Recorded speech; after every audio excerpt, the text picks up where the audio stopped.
வேலூர் மாவட்டம் சத்துவாச்சாரி கிட்ட அழகான மலை கிராமமான செங்கானத்தம் அப்படின்ற ஊர்ல இருக்கிற மிகவும் சக்தி வாய்ந்த காலபைரவர் திருக்கோவில்.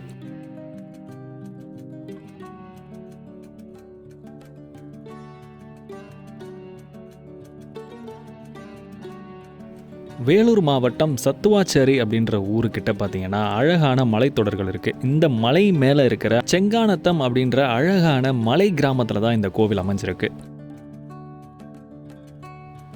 நீங்கள் இந்த கோவிலுக்கு வர்றதுக்கு சொந்த வாகனத்தில் வரதா இருந்தால் கூகுள் மேப்ஸ் யூஸ் பண்ணி வரலாம். அது தவிர வேலூர் பஸ் ஸ்டாண்ட்லேருந்து செங்கானத்தம் கிராமத்துக்கு பேருந்து வசதியும் இருக்குது. ஆனால் குறிப்பிட்ட நேரத்தில் தான் இருக்குது. நீங்கள் பேருந்தில் வர மாதிரி இருந்தால் கொஞ்சம் நடக்கிற சூழ்நிலைகள்லாம் வரும். அதனால் நீங்கள் ஆட்டோ பிடிச்சி வர்றது சிறந்ததாக இருக்கும். வேலூர் சத்துவாச்சாரியில் இருக்க சென்னை பெங்களூர் நேஷனல் ஹைவேஸ்லேருந்து ஒரு 5 கிலோமீட்டர் உள்ளே வர மாதிரி இருக்கும். நீங்கள் இங்கே வர்றதுக்கு சூப்பரான ரோடு வசதியும் இருக்குது. நீங்களே பார்க்கலாம் எவ்வளோ பச்சை பசேல்னு இயற்கை எழில் கொஞ்சம் விதத்தில் இந்த இடம் அமைஞ்சிருக்குன்னு. உண்மையிலேயே நீங்கள் பைக்லேயோ இல்லை கார்லேயோ வரும்போது ஒரு சூப்பரான ஃபீல் வந்து உங்களுக்கு கிடைக்கும்.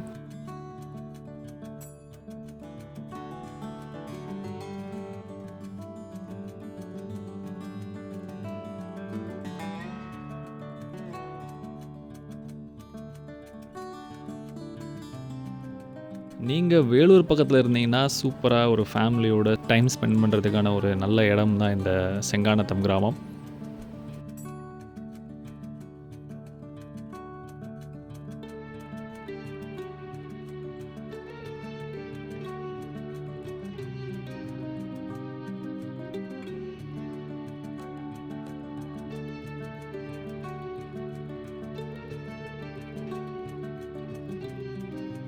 நீங்கள் சத்துவாச்சாரி வழியாக இந்த கோவிலுக்கு வர மாதிரி இருந்தால் இந்த மாதிரி 3 ரோடு வந்து பிரியும். அதில் இருக்க நடுவில் ரோட்டில் தான் நம்ம வந்து செங்கானத்தம் கிராமத்துக்கு போகணும். அப்படியே தெரியலனாலும் அங்கே கேட்டிங்கன்னா சொல்லுவாங்க.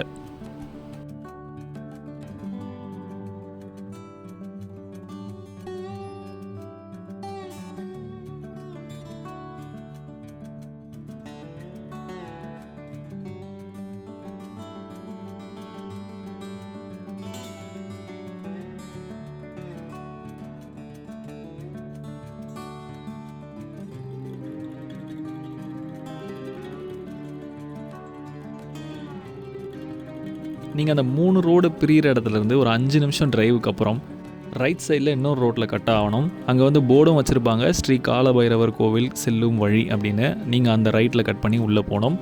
ரோடு வந்து நல்ல வசதியாக தான் இருக்குது. கார்லேயும் வரலாம், ஆட்டோலேயும் வரலாம், பைக்லேயும் தாராளமாக வரலாம்.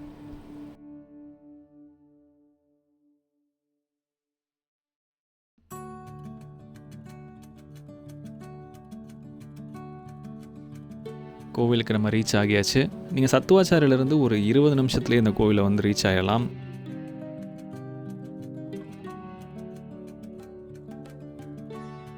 விநாயகர் இருக்கிறாரு. விநாயகரை வணங்கிட்டு நம்ம உள்ளே போகலாம்.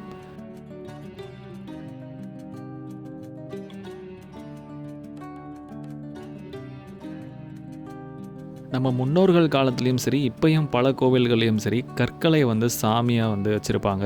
அதாவது அந்த கல்லை வந்து சாமியாக பாவித்து வந்து வணங்குவாங்க. அதே மாதிரி இந்த கோவில்லையும் இந்த கற்கள் தான் வந்து முனீஸ்வரராக இந்த கிராம மக்கள் வந்து வணங்கிட்டு இருக்காங்க. முனீஸ்வரரையும் நம்ம வணங்கிட்டு நம்ம பைரவரை பார்க்க போகலாம்.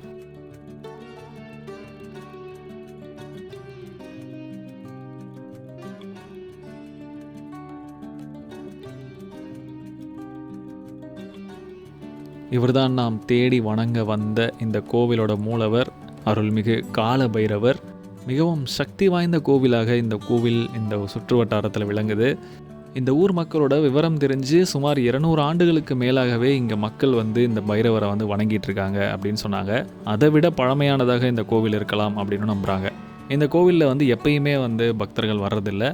நம்ம பைரவருக்கு உகந்த நாளான ஞாயிற்றுக்கிழமைகள்லையும் தேய்பிரை அஷ்டமி நாட்கள்லையும் தான் அதிக அளவிலான பக்தர்கள் இந்த கோவிலுக்கு வர்றதா சொன்னாங்க. அந்த நாட்களில் இந்த கோவிலுக்கு வந்து விளக்கு போட்டு நம்ம பைரவரை வணங்கினால் நினைத்த காரியம் நடப்பதாக நம்பிக்கை இருக்குது.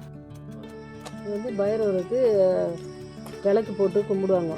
அகல் விளக்கு 5 விளக்கு போட்டு கும்பிடலாம், இல்லை பூசணி விளக்கு ஏற்றலாம். பூசணி விளக்கு வந்து ஏற்றின்னு வந்தாக்கா 9 வாரம் 9 ஞாயிற்றுக்கிழமை ராகுகால பூஜையில் விளக்கு போட்டுன்னு வந்தாக்கா நினச்சது நிறைவேறுதுன்னு தான் வராங்க. அவரை நம்பி வந்துட்டாக்கா கண்டிப்பாக நிச்சயம் நடக்குது, வேண்டது நடக்குது. முக்கியமான நாள் ஒரு வந்து சிலருக்கு ஞாயிற்றுக்கிழமை. கொஞ்சம் தாமதம் ஆகுது ஒரு சிலருக்கு.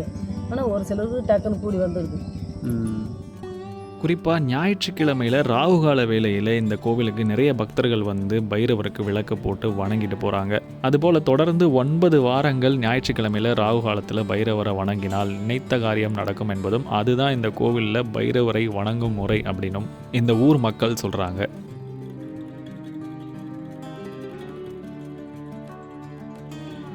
மேலும் இந்த கோவிலில் இருக்கிற வேப்ப மரத்துக்கு கீழே பார்த்தீங்கன்னா கன்னி அம்மன் அமைந்திருக்கிறாங்க. வேண்டுதல்களை நிறைவேற்றி வைக்கும் சக்தி வாய்ந்த அம்மனாக இந்த அம்மன் இருக்கிறாங்க.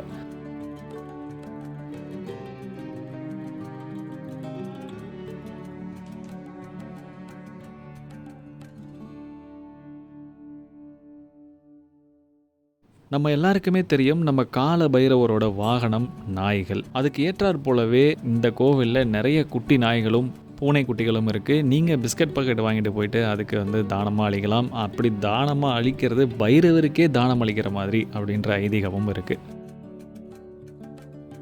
இந்த அழகான மலை கிராமத்தில் அமைந்திருக்கிற இந்த கால பைரவர் கோவிலும் இந்த மலையின் இயற்கையும் உங்கள் மனதை அமைதியாக்கும்.